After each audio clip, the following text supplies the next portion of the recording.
I can tell you a story. Are you okay? Once there was a man in South India. This man got a desire to acquire supernatural powers. He wanted to acquire supernatural powers.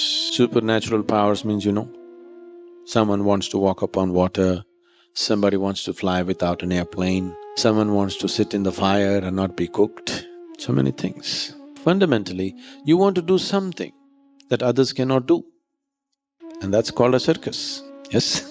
So he got such a desire, so he went in search of gurus, guru to guru, guru to guru. Nobody is willing to entertain him. After much search, somebody told him, these South Indian gurus are too conventional, they're no good. You go to Tibet, there's an old Buddhist monk. He has all the supernatural powers you want and he's willing to share it with you. Our man set off on a journey to Tibet, by foot, traveling to Tibet, crossing Himalayas, reaching there. It's not a simple journey, but our man is determined to have supernatural powers, so he walked all the way to Tibet. He went to the Buddhist monastery. There the culture is very different from South India or any part of India for that matter, especially South India. Here we have been taught, Atithi Devo Bhava.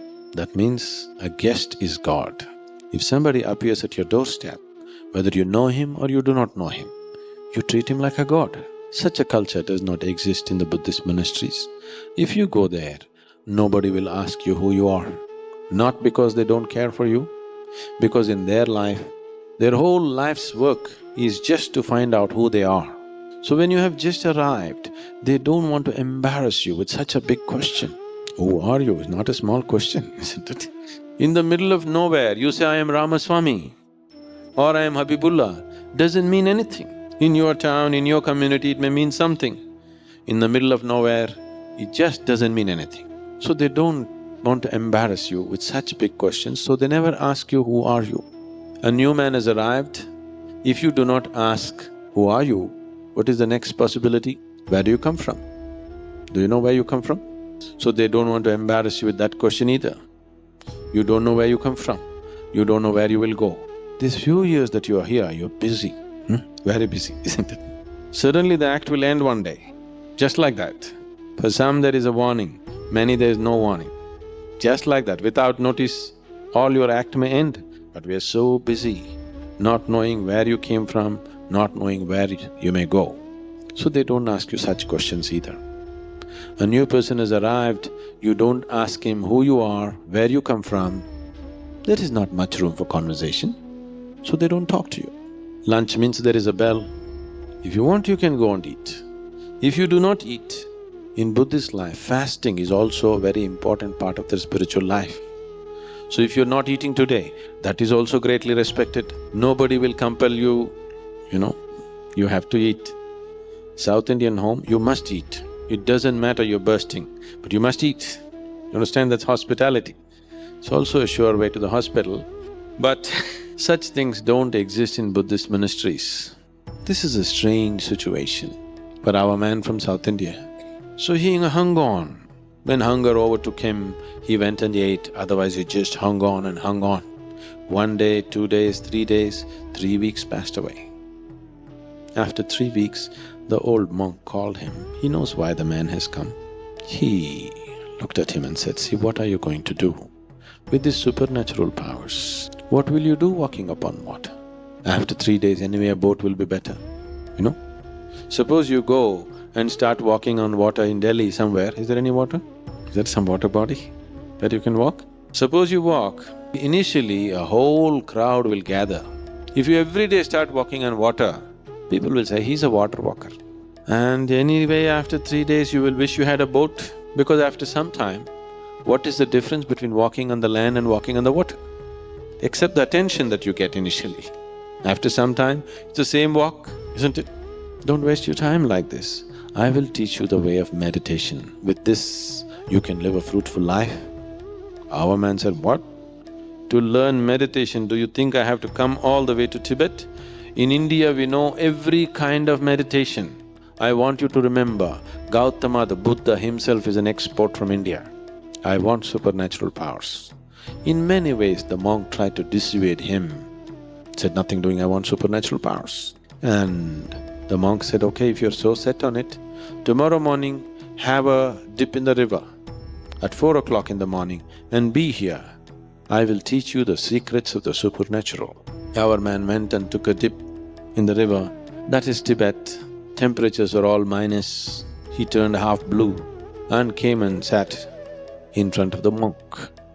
The monk looked at his condition and his determination and told him, see, this is very simple. I will give you 3 secret mantras. If you utter these 3 mantras, all the supernatural will be yours. You have to utter these 3 mantras 3 times over. Shall I reveal the mantras to you? Yes? These 3 mantras are Buddham Sharanam Gacchami, Sangam Sharanam Gacchami, Dhammam Sharanam Gacchami. Just these 3 mantras 3 times over, all the supernatural will be yours. It is just that when you're uttering the mantra, do not think about the monkeys. Is that all? That is all. May I go? Please go ahead. Our man came out of the monastery jumping with joy. The fool of a monk revealed all the secrets to me, did not even ask for a Guru Dakshina, and he tells me, do not think about monkeys. What does he know about my culture? I think about the Vedas, the Upanishads, the Brahma Sutras. Why will I think about monkeys? Am I a hunter? I have not seen a monkey in the last 10 years. Like this, thinking about monkeys, he walked all the way back to India, came to the banks of the sacred river Ganges, had a dip, sat down, Buddham, monkey. Monkey comes, another dip in the river, Buddham, monkey. Bu means monkey comes. Various yoga postures he sat down. An intense effort he made for 1 week. In 1 week, he came to a situation where he doesn't have to do anything. All the time monkeys tormenting him, inside, outside monkeys. He's unable to sleep, sit or stand. Monkeys everywhere. If you looked at the sky, monkeys. If you looked at the ground, monkeys. If you looked anywhere, only monkeys. If he closed his eyes, too many monkeys. Now he walked all the way back to Tibet with his monkey load. He went to the monk and said, I don't want your supernatural powers. Somehow relieve me of these monkeys first. Now this is the nature of your mind. If you say, I do not want something, only that happens. In this mind, there is no subtraction or division. There is only addition and multiplication. You cannot take away anything by force from this mind. Now, this does not need any enlightenment. If you just close your eyes for a minute and look at it, you can see you cannot do anything by force. Now somebody told you, this is good, this is evil, do not think about the evil. Now that's a full-time job. There is nothing else going on.